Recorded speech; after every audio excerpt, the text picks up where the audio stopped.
Saat ini Januari 2021, kita semua tahu di tahun 2021 sangat dipengaruhi dengan side effect of pandemi, adanya social distancing, bahkan physical distancing membuat beberapa perubahan besar, salah satunya adalah digitalisasi. Hampir semua aktivitas bisa dilakukan atau dialihkan lewat teknologi digital. All the control in your hand.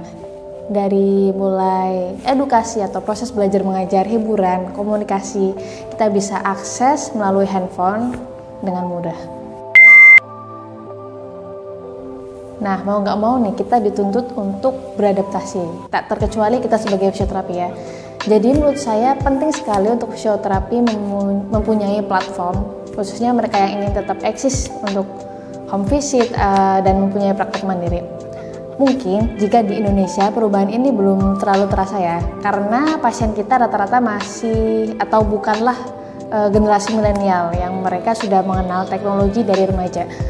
Tapi efeknya mungkin ada beberapa tahun mendatang, 2 atau 3 tahun mendatang. Kita masih belum tahu yang terjadi, tapi sementara itu teknologi terus berkembang dan bergerak cepat. Kita lihat sosial media, mulai dari dulu ada Friendster, kemudian Twitter, Facebook, Instagram, kemudian sekarang YouTube dan TikTok. Bisa kita lihat di sini dari peralihan cuma tulisan, kemudian muncul emoticon, lalu kita bisa upload gambar yang estetik, dan akhirnya beralih menjadi audio visual seperti YouTube dan TikTok. Tidak ada salahnya kita memanfaatkan media tersebut sebagai media marketing, promosi kesehatan, personal branding, dan lain-lain.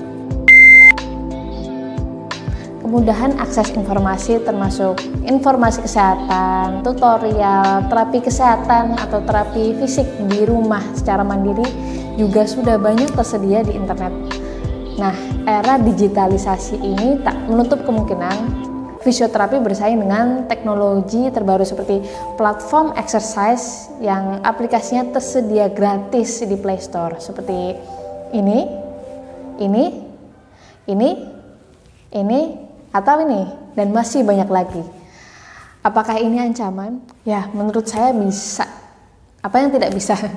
Jika kita sebagai fisioterapi tidak segera bangun, improve skill, memperkuat analisa kita lagi, kemudian membuat program yang tepat sesuai keadaan dan progres pasien. Dan sebenarnya sentuhan tangan Anda itulah yang sebenarnya tidak dimiliki oleh platform exercise.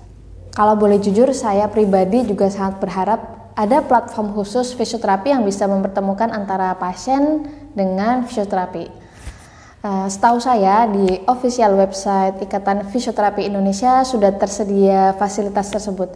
Tapi pertanyaannya, apakah pasien dengan mudah bisa mengakses fasilitas tersebut semudah pasien mengakses platform di Play Store? Kemudian, apakah semua fisioterapi yang sudah terregistrasi sudah terdaftar dalam fasilitas tersebut? Itu sih pertanyaan saya. Jadi ayo dong yang muda-muda, siapa yang bisa membuat aplikasi atau platform khusus untuk fisioterapi di Play Store? Atau kalau sudah ada, mohon infonya ya. Jadi kapan-kapan kita bisa review aplikasi tersebut bersama-sama. Untuk teman-teman praktisi, Anda pejuang yang sangat luar biasa. Jaga kesehatan, semoga sehat selalu, semoga dilindungi selalu. Mungkin itu yang paling penting ya. Dan bagi Anda yang punya praktik, tetap semangat. Mungkin sudah saatnya kita mengubah sistem strategi marketing. Teman-teman mungkin bisa menggunakan media sosial sebagai media promosi dan media marketing. Atau mungkin pernah nggak sih terlintas di benak teman-teman untuk membuka konsultasi secara online. Kemudian setelah itu kita buatkan home program. Kemudian saat ketemu langsung kita evaluasi apakah program terapinya sudah tepat atau belum. Jika belum, mana yang perlu diperbaiki. Kemudian kita buatkan program lagi seperti itu. Jadi seperti dokter. Pasien datang, kita periksa, kemudian kita kasih obat, pasien pulang, kita evaluasi lagi gitu kan.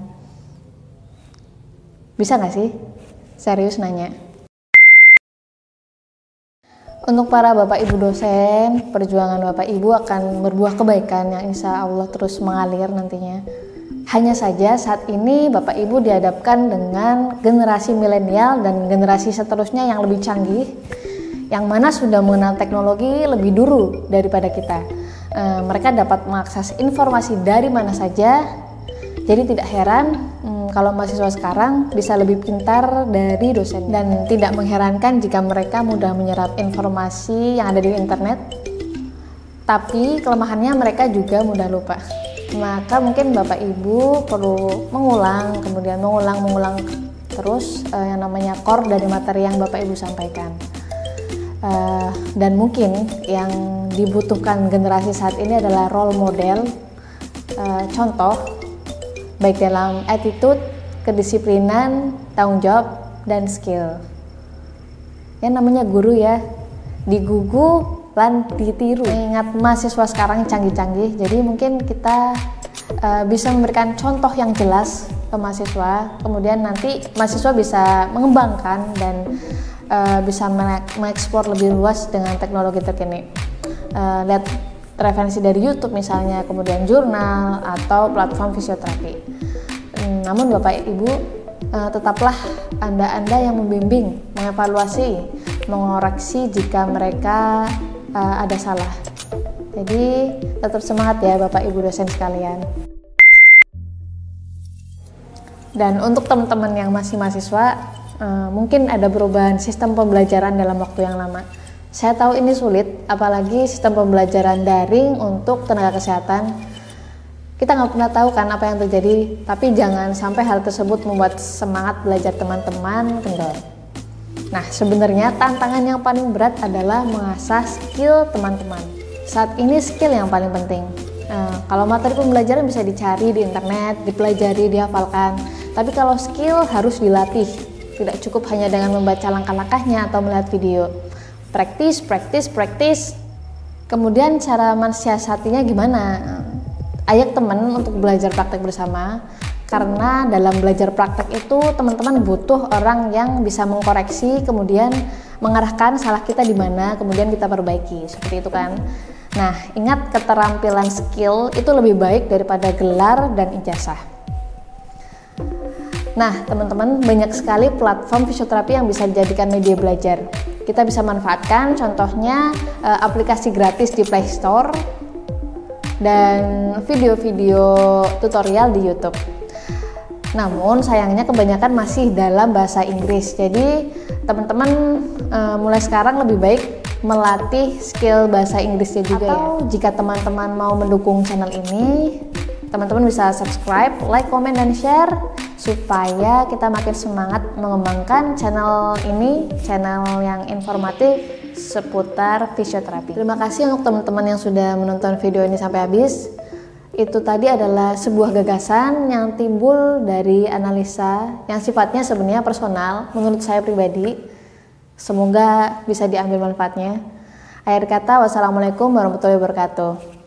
Salam fisioterapi Indonesia.